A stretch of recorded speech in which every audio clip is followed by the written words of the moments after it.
Hi, my name is Wendy. I was a girl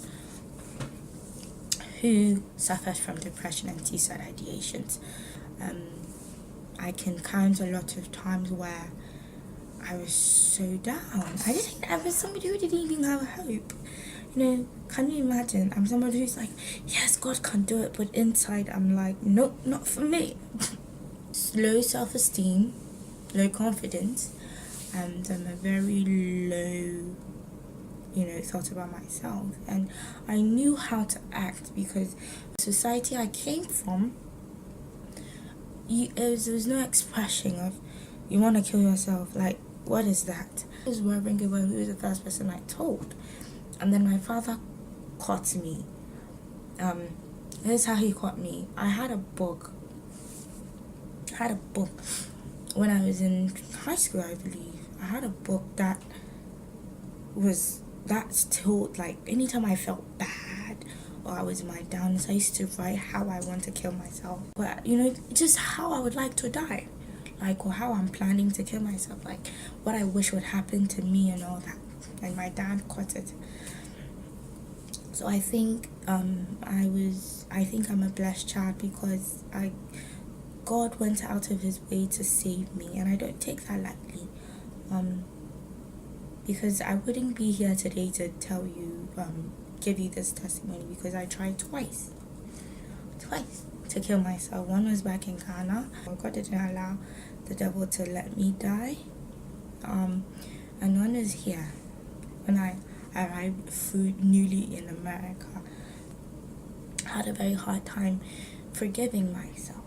It was bad. It was even. Shout out to Isaac, because he also cut in, because I got to a point where I really just started cutting myself. And if you look closely, you could see the marks on my skin. It used to be bad where every other day I would cut myself, and I used to really like it. It wasn't something like I didn't like it. I did, because to me it felt good. I know. Who thinks hurting themselves felt good? But that was the position I was in, and some people will call it demon possession, and I totally agree with them, because it wasn't a Christian, or my close friend would say it wasn't the way disciples of Christ were supposed to think. But I found myself in that position. I need your presence.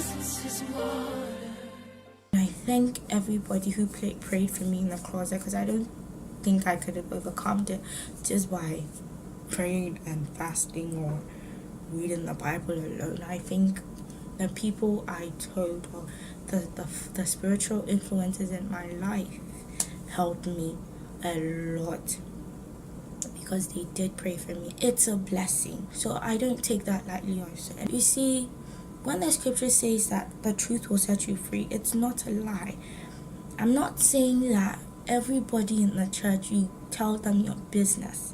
I'm not saying that. I'm saying that as a Christian, be open to your spiritual fathers or your spiritual mothers. The ones you think can understand you, just open to them, because they will surprise you a lot. How caring and loving they are to heart. Maybe, people who met Pastor Sal first time, you might think he's too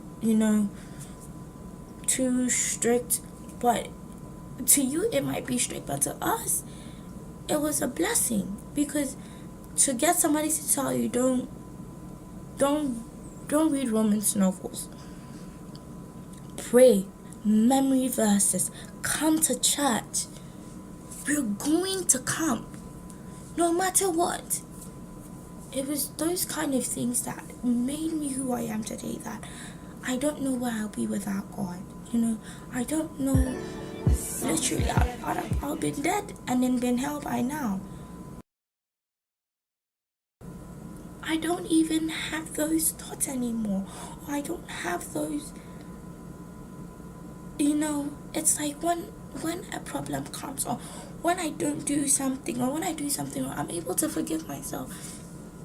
when I embarrass myself, or when I do things that are not right, and they go hard on me, I still can come and be like, okay, they didn't, because I used to have a problem where when you yell at me, I would take it, but inside when I go to my room, it would be a constant thought oh, Wendy, you're worthless. Wendy, why?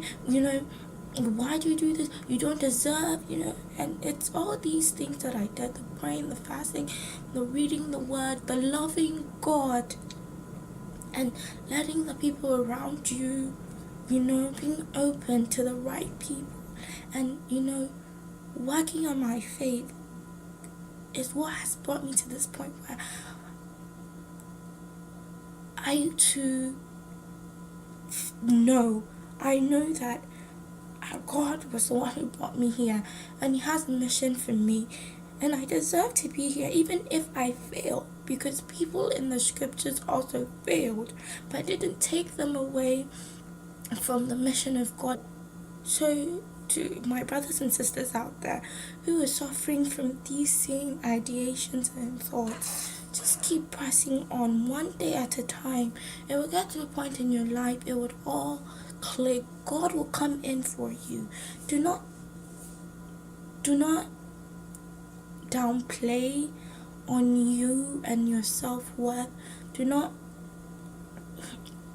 close yourself up. Just be open, man. Be as real as you can get. So to be at a point in my life where I can totally love myself and I see myself worth it, guys, it brings tears to my eyes, because I'm happy that the Lord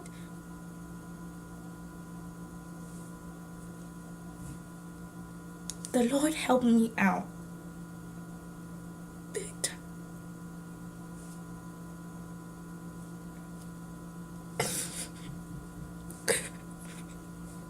Big time. So don't take serving the Lord lightly. This year, serve the Lord with all your heart.